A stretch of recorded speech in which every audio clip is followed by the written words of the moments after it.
Are you tired of the fake and you want something real? Need topics that concern you, something you can feel. Real Talk TV is the spot where it's at. Take a seat at the round table, let's have a chat.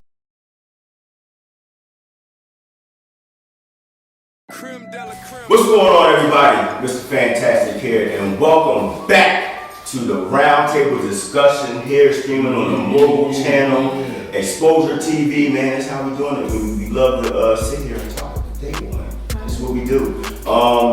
As usual, man, you can follow us on Instagram, Facebook, tell a friend, share. Our Roundtable discussion is where it's at. This is where we get it down and dirty. We talk about everything.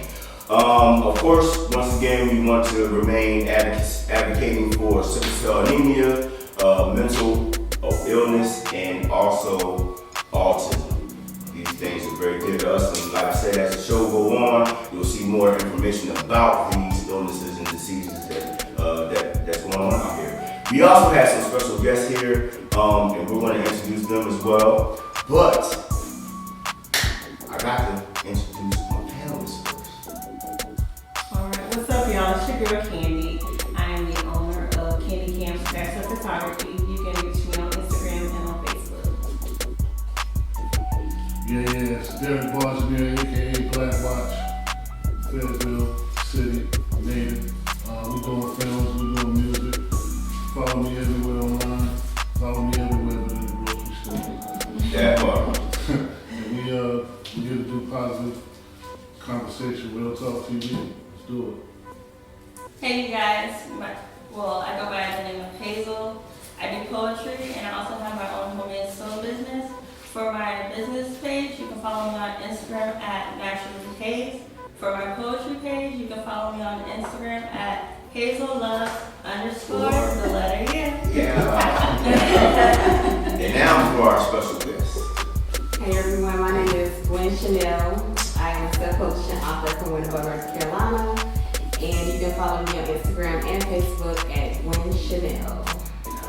What's going on, everybody? What's going on? It's your girl, MYAH. I am the owner of Drip and Shine LLC. We are a mobile car detailing company. We do logos, we do flyers, anything you need for your business, we can definitely take care of it. I'm a commissioner on the Fayetteville Cumberland County Human Relations Commission, as well as I am a community activist.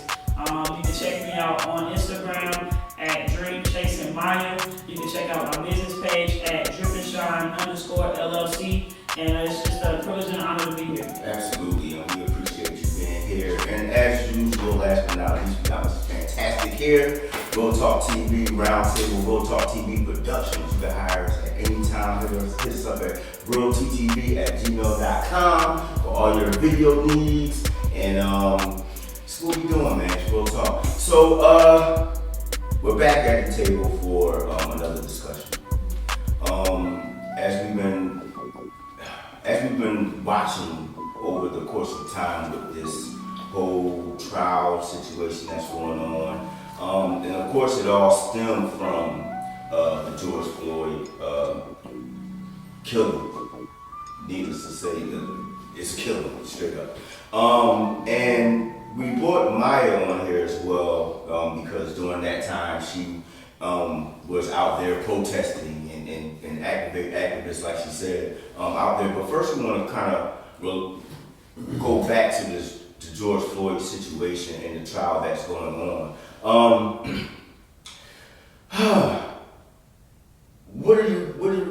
do you guys feel so far the way that the trial is going, and how, if you've been paying attention, the state and the actual prosecution, the defense been going to battle with all the evidence and the things that's been going on right now? Well, being completely honest with you, I think to a certain extent this trial is kind of pointless, and here's why. I mean, I don't know how much more evidence can be presented other than the fact that this man had his knee on George Floyd's neck and he's no longer here. Yeah. I definitely do believe a lot of the things that have been presented as far as drugs in the system, etc., has been pointless. Why are we pulling up videos of him being stopped in, I think it was 2018 or 19? Yeah. That doesn't matter. None of that played a part in why he is no longer here. I think it's a lot of key things that pay attention. I was watching the trial the other day, and they allow select few of news media to be in there. And someone brought something to my attention that was really interesting, and I went back and looked at it. And one of the news people that was in there said they watched as George Floyd people, is what I call them, as they were up there presenting. There was 2 jurors in particular who they were seen doodling on their notepad. They really weren't taking notes, really weren't paying attention. But the minute that the officer, his people got up there to speak and talk about how there were drugs in his system and different things like that, they began to write. Yeah. And that stood out to me because that plays a part. So you're not listening to these people and taking down keynotes that can help when you guys go deliberate, but you're listening to their side, to the other people's side, and taking notes on that. Why not take notes on everything? That part. So, and a couple of days ago, the judge, it was brought to the judge if he should sequester the juries simply based upon the situation that happened with Dante, what's the last name? Dante Wright. So they wanted to try to hide the jury from this. And it's like, no, you shouldn't hide the jury from it because this was going on. So how do you feel like with that situation? It's like, what are y'all doing to manipulate the jury? Are they manipulating the jury? You know? That's deep. That's a whole other conversation in Fact. itself. Because, I mean, they put up all of these specialists. They put up all of these experts on ways that George Floyd could have died. Said that drugs, they proved that it wasn't drugs. I mean, Heart condition, they proved that although he had a heart condition because of his age, It's not important. it was lack of oxygen there. I mean, they're bringing up experts and witnesses and all this other kind of stuff.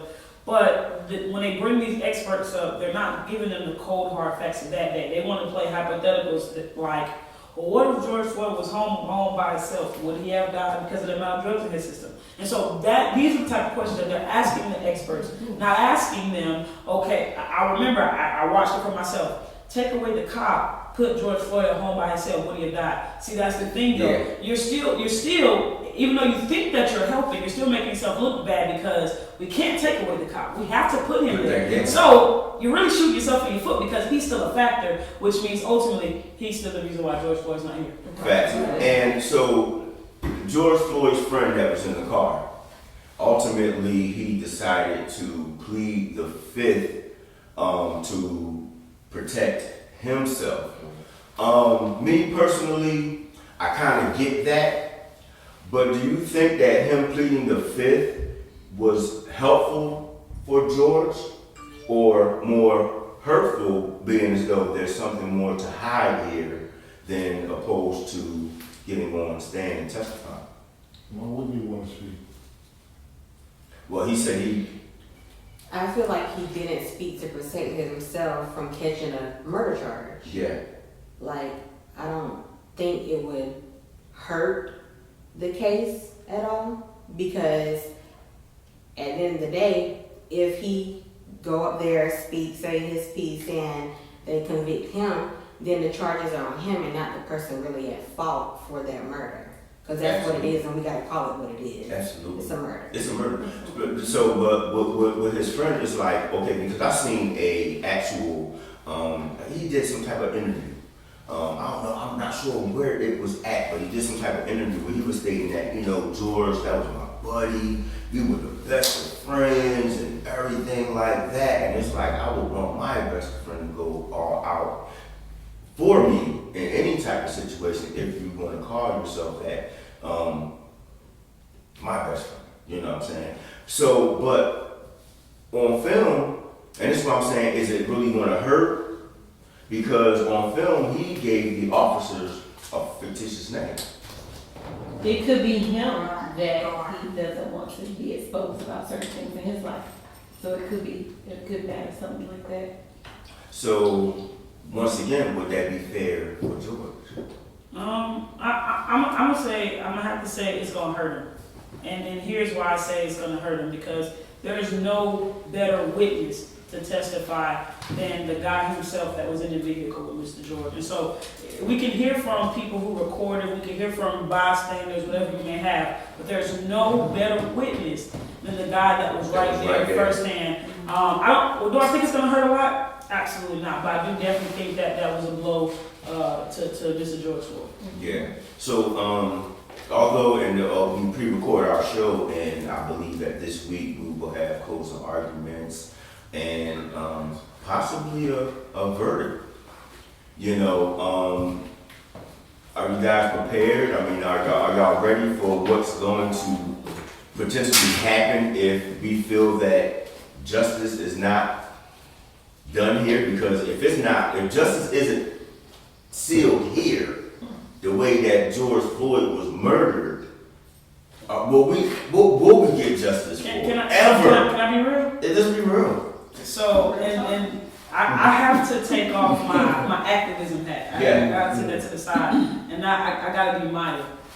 And with being MYAH, you know what I'm saying, I gotta be real. If justice is not served in that aspect, the world will get their own justice. And what that means is, I hate to say it, but they're gonna take it to the streets. And you know, with taking it to the streets comes a whole different aftermath. You know, I was having a conversation with someone, and they said, I need you guys to remember that George Floyd didn't die in Fayetteville. Dante Wright didn't die in Fayetteville. Lawrence Graham died in Fayetteville. Lawrence Graham did. You know what I'm saying? Joshua Oxendine died in Fayetteville. So yes, we're doing these things in the name of maybe Dante Wright or George Floyd, but there are still things that happen here in Fayetteville, which we still don't even have justice for. Facts. You know? So I definitely believe, and I will stand with anybody who takes it to the streets if, you know, unfortunately we don't get the justice that we're looking for. Absolutely. So the kind of flip subjects, you know, we're all going to watch the trial and keep our eyes focused on that. But over the summer, last summer, when this actually went down, there were a number of protests here in Fayetteville, in our own city.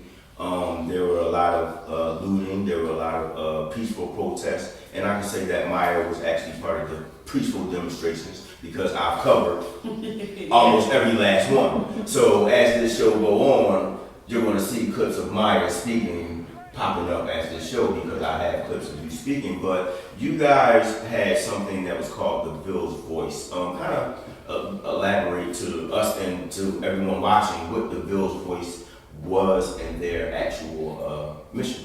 Okay, so the Bill's Voice, honestly, we didn't start off as the Bill's Voice. It was a small group of activists. We had a Facebook Messenger group. And we went to like maybe Durham, Pembroke, and you know, Raleigh, and we helped out with other people who had you know, protests and different things like that. And so one night, Keem was just like, hey, we're gonna call ourselves the Bill's Voice. And so you know, we brought it back to Fayetteville, and we decided to camp out at the Market House. And because we had a list of demands that we wanted met from the city and from police officers. And so, you know, granted the group is no longer still formed. However, the overall mission was to come together, to get the community involved, to help push and drive some of the demands that we wanted met. And I could be completely honest with you, man. We got out there that night. It took us about 30 minutes to set up. The minute I went Facebook Live, man, the city of Fayetteville showed mad love. Yeah. Like, I remember one day, we had a big cookout for the whole community. I went on Facebook and said, listen, man, I need a PS4 controller so the kids can play the game. I had one in like 10 minutes. You know what I'm saying? Anything that we asked for while we were out there, the city showed up and showed mad love for, you know what I'm saying? Whether it was food, monetary donations, whatever it was. And overall, you know, I definitely believe the reason why we made as much noise as we did, the reason why we were able to come to the table with City Council and have a meeting was because we all stood, and not only did we stand, but we stood positively for what we needed. We didn't destroy the Market House when we were staying there, you know what I'm saying? We didn't do nothing to it. We were just there to let our voices be heard, and I think that's what got the city's attention. Absolutely. And before we got to the Market House, you guys had the Sky Bowl protest, you guys had the Clipdale protest, you guys had one of the great ones that I've seen, and this showed a lot of dedication here in Fayetteville, was that they came out and they walked the highway. Yes. All American. That was called the 1,000. The 1,000 Men March. So the 1,000 Men March was actually headed by my pastor, Pastor Ryan Ford of Great City. And y'all we got rained on. Listen, poured on. Man, I got out there, and a lot of people saying, man, cancel the march is pouring down rain, but what better way to show our dedication and that, we're willing to really stand no matter what, is to march in the pouring down rain. And a lot of people, when they talk about Scarborough Road, when they talk about, that afternoon when we went downtown to the market house, all they talk about is the fact that the market house is set on fire, and different things like that. Like I tell people, granted, I didn't set the market house on fire, but I'm 50-50 on it. I stand with the people who did, because you have to understand what that building represents and the climate that we were in. Like I tell people all the time, during that time period, we was just on quarantine. We as America had never been on lockdown like this in a while. Yeah. So when you put upset African Americans, we already downtown at the market house, we've been on quarantine lockdown, and you throw in a little boosie, you know what I'm saying, with the music playing, what you think you're gonna get? Yeah. Now, I've been very vocal about the fact that the group that led us downtown to hold the protest, when they got ready to disperse, I feel like had the leader and them stood up and say, okay, you guys, we got what we came for, let's go home. I truly believe that people would have respected them enough to say, let's go home. The problem is, people start protests but don't want to end it. Take control of it. Okay, we came out here, we made the noise we want to make, let's go home all together. So I do believe that day, had something like that taken place, maybe things would have came out just a little bit different. Absolutely. So I'm not sure if you guys remember when the market house caught fire. How did y'all feel about that? Wow. I was like, oh my God. Yeah, it was like, wow. It was like, and I don't like to make fun of people, but I'm just going to say this, man. I will never throw a fire over my head because... Yeah. It gets real. When the market house caught fire, I just knew I was about to watch it burn to the ground. Yeah, I'll be honest with you. I wouldn't have been mad. Yeah, I wouldn't have been mad. So I was kind of upset that it did that part. So the human relations aspect, I'm not sure if any of y'all know what human relations are, or that role that you play, what you actually do there. Give us a little insight on that. So the Human Relations Commission is a volunteer position, but it's still something you have to apply for. Yeah. And the city may not have to vote you in, but the city council has to vote you in. So that's the first obstacle I had to jump over, because they did not want me in the seat. Okay. Just being real. But the Human Relations Commission, we work directly under the city council. It is to this day, it is the #1 board that works and actively does stuff. And so I had the opportunity, I believe I was sworn in September. There's around the time my uncle died, so it's a little hazy on the time frame. But I believe it was September. We got a big task ahead of us right now. Unfortunately, the city council has not voted to demolish the market house, so we're stuck between relocating it and repurposing it. And so the DOJ came down in January, I believe, and I had the opportunity, not as a human relations, but just as an activist, to be a part of that conversation. And so now when the DOJ returns, I do have to be in the role of a human relations commissioner. And so we're responsible for working with the DOJ to help facilitate a conversation with the community. And I'm just being real, being total transparent here. I'm kind of iffy on how I can do that and act in the role as a commissioner, and here's why. Because the city just now is bringing in the DOJ. Here's the problem that I have with that. You're bringing in the DOJ after the city council has already voted to A, not leave the market house as it is, and B, not to tear it down. So yes, you want to hear from the community, but you want to hear from a muzzled community. And the reason why I say that is, what if I get 50 people to show up to the conversation and say, well, destroy the market house? You have to stand up and say, although we respect what you're saying, that's already been voted on. Yeah. Where if you would have brought the DOJ in before you guys voted on anything, you could truly hear from the community at that point, and nobody's muzzled at all. Yeah. It's crazy, but I actually commend what you do. That's something I always respected you about. I remember we was at the courthouse one time, and MYAH, she said a really deep prayer, and at that time I believe it might have been the mayor's, somebody that was related to the mayor that rolled by and just cussed us all out, rock by, but we still made a peaceful journey that day from the courthouse back to the market house, where they gave out plenty of food and drinks for everybody. I want to get y'all kind of feeling as to how you felt when you first seen George Floyd's situation, and we can just go down the line. I mean, just to give your feelings out there so people will know how you feel. I couldn't watch it, you know, the video was going around. I couldn't continue to watch it because you think about all the males, even females around you, like why? How? Why did it happen that way? Why are they going for so long? And it's just, to this day, I still can't watch the video. I still can't watch it. It just pisses me off. Yeah. Pisses me off. Like, Well, for me, it's it was hard. yeah. But for me, it's like to have fear of something, I have to face it. So it took me back to I mean, it's been going on for years, and I can imagine my father, his father, you know what I'm saying, my great-grandfather, and what's been going on for 500 years now. They done killed us all kind of ways you could imagine, and we're still here. But Yeah. it took me back to a little boy when I first felt racism. You know what I'm saying? When I knew it was real, outside of what they show us on TV through slavery and, you know what I'm saying, and things like that, things you might hear through your lineage. But, and it also took me back to a feeling of, like I said, as a kid, because even when 9/11 happened, when I walked in my house, my babies were like, what was that, 2011? They were old enough to understand what was going on. I walked in the house, they looking at TV like it's a, you know what I'm saying, like it's a show. Yeah.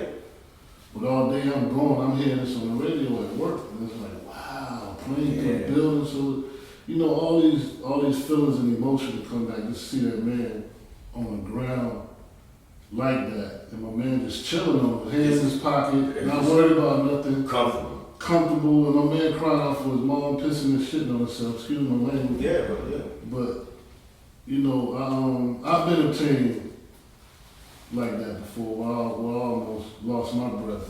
And you can, you know what I'm saying, you can see things. So I can just imagine, man. Yeah. And just to see that man just go through that all that time, can't nobody hold their breath for that long. That long, Okay, man, at all. what the situation is, you know what I'm saying? It just can't happen. You know what I'm saying? Even underwater, you giving 3.5 tops. If that, yeah. And that's, you know what I'm saying? With healthy lungs. And that's military status. Yeah, how about that?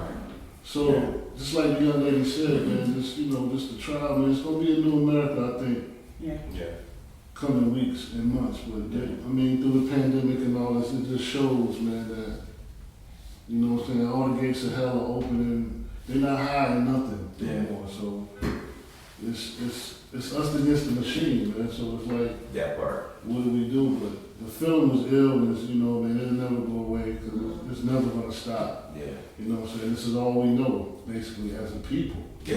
It's, you know what I'm saying? It's trauma. So, you know, and you know, it's a community heavy. Yeah. Hayes? To me, I honestly couldn't watch the whole video. To me, it's just heartbreaking and very devastating. And you gotta think about it, even, like, that was someone, like, son, Yeah. and not even just with him, but just in general, like, with people dying and not getting the justice. It's like a slap in the face to the family. Facts. You know? Yeah. And you gotta think about it, especially when you have kids. Like, I have a son, Yes. I have a daughter. Yes. It's like, when they get older, I have to worry about, like, will this happen to my son? Yeah. Absolutely. Well, I rang Absolutely. So, yeah, but I get exactly what you're saying. Yeah, so it's just devastating. I agree, it's devastating. And for me, it triggered a lot of past feelings and brought back PTSD, anxiety, because I too have a black father, a black man, a black nephew, a black brother, all of whom are in this world that despises them for the color of their skin. Facts. Like, their life has no value to anyone but us, it seems. That's the scary part. Yeah. You know, like, we shouldn't have to fear or feel fear whenever, you know, we don't see our husbands or boyfriends or nephews, sons coming in the door at 10:05 when they get off at 10 p.m. It's scary. Like, you just don't know. Like, and it's just not a good feeling. Yeah, I personally, man, it's just horrible, dude. Like every time, and although like it's a good thing that some of y'all that can't watch the video really haven't watched the trial, because the trial was in depth with frame by frame by frame video, turn it around, repeat it again, and it's like every time you hear it, man, it's just crazy. And just the other day, and I came to tears because it's another young man that's been murdered, right? And like it's hitting me now because although his mom, she's a white woman, she lost her teenage. He's a kid, y'all. He's a kid. How can you not know the difference between your fucking taser and a gun, and then had the audacity to say, "Oh, I think I shot him." You know you shot him. You knew you shot him. And then you hear someone say, "Oh well," in the end. And it's just hurt. It's crazy because although I'm an activist, you know, and I take stand on certain things, I have a lot of friends. Yeah. And then some are cops, and then they're the 1% I say are good. And this particular officer that was involved in this shooting, she was an officer for 26 years. 26. She wasn't an ordinary officer. She helped train other officers. Messenger audio. And She was training that day. Yeah, that's the crazy part. That's the crazy part. And you know, just being completely honest with that, everybody knows that when you're an officer, your gun is on one set side, your taser is on another. You don't get to be an officer in the force for 26 years and train other people if you don't know the difference between your gun and your taser. You know what I'm saying? And everybody wants to argue, well, he got in his car and he tried to run. I'm gonna be honest with you, man. I am an activist and I have been wrongfully pulled over. Yeah. You know what I'm saying? Because people know who I am. So nowadays, everybody is nervous. Everybody is on edge. I'm not saying I would have left, but I understand why he did what he did. You know what I'm saying? Yeah. And you just do not mix the two. And then she's already been charged. She's out on bail now, but I definitely hope we can get justice for that as well. Facts. It's just no excuse, you know. She's you know, it was an accident. I'm tired of being an accident. Yeah. None of it was an accident. We're tired of walking around in fear. It's just like, we're scared. Yeah, I mean, they gotta expect, like, when I see a cop now, I'm just like, dude, I don't know. I speak though. Yeah, But I mean, man, even if I speak, you might that's what still it try to is. pull me off when I'm pulling out the kangaroo or something. Honestly, anytime I see somebody on the side of the road that's pulled over, whether it's a ticket, it's a car accident, whatever, the first thing that comes to mind is it finally time for it to happen right here in Fayetteville? You know what I'm saying? Like, are we gonna have a George Floyd? Are we gonna have a Dante Wright, a Breonna Taylor? You know, are we gonna have one of those right here? Because the truth of the matter is, some of these people were stopped for just minor things. Yeah. They never got the opportunity to make it back home. You know what I'm saying? Like, I'm the oldest of 5. You know what I'm saying? My mom was a single mother raising us, and I can't imagine my mom getting that phone call that, yeah, your daughter, she was on her way to Food Line or Walmart to get you something because you wanted it, you know what I'm saying? But unfortunately, now she can't make it home. You know what I'm saying? And that's just the reality of it. You could be pumping gas and can't make it home. You know what I'm saying? And so it's heartbreaking. And, you know, I don't think we will ever truly get to an America where it's an even playing field. You know what I'm saying? But I definitely do want things to get better. Yeah, I believe things will get better. It's going to take people like you in the community. Movements like the Bill movement, the Bill's Voice movement, you know. I come out there as much as support as I can, and my job really is to capture y'all moment. Absolutely. And you do that well. You do it well. You know, thank you. And because it's also important to me as well. When I look at this young one right here, she's off set, but she's a young one. These are the ones that we're fighting for, that we gotta do it for. We gotta show the way for them. And the older generation can't do it no more. Yeah. It's over and done with, man. Listen, the older generation can't be out there camping out at the market house. They can't be out there in the hot heat protesting. It takes young bullets like myself to get out there and make it happen. That part. Well, as we wind it down, we see the time has gone. Right. Time will go fast, but you know, this won't be the last of our discussions. We want to thank once again MYAH and Gwen for coming on, our 2 special guests on the roundtable discussion. Check us out once again on Roku TV, Fire Stick, Android TV. Amazon Fire. The Amazon Fire Stick. She gonna make her get Amazon Fire Stick. You know what I'm saying? And follow us on Real Talk TV Roundtable on the mobile channel, Exposure TV. We're streaming everywhere. We're streaming everywhere. It's the Roundtable discussion. We go. Real talk, real talk, real talk, real talk. Wait! 11 seconds. 10 seconds. 9, 10, 6, 5, 4, 3. Real talk, real talk. He did. That 30 minutes was quick though. Okay, Maya, thank you. Your word of love. Let's take around. Real talk, real talk, real talk, real talk.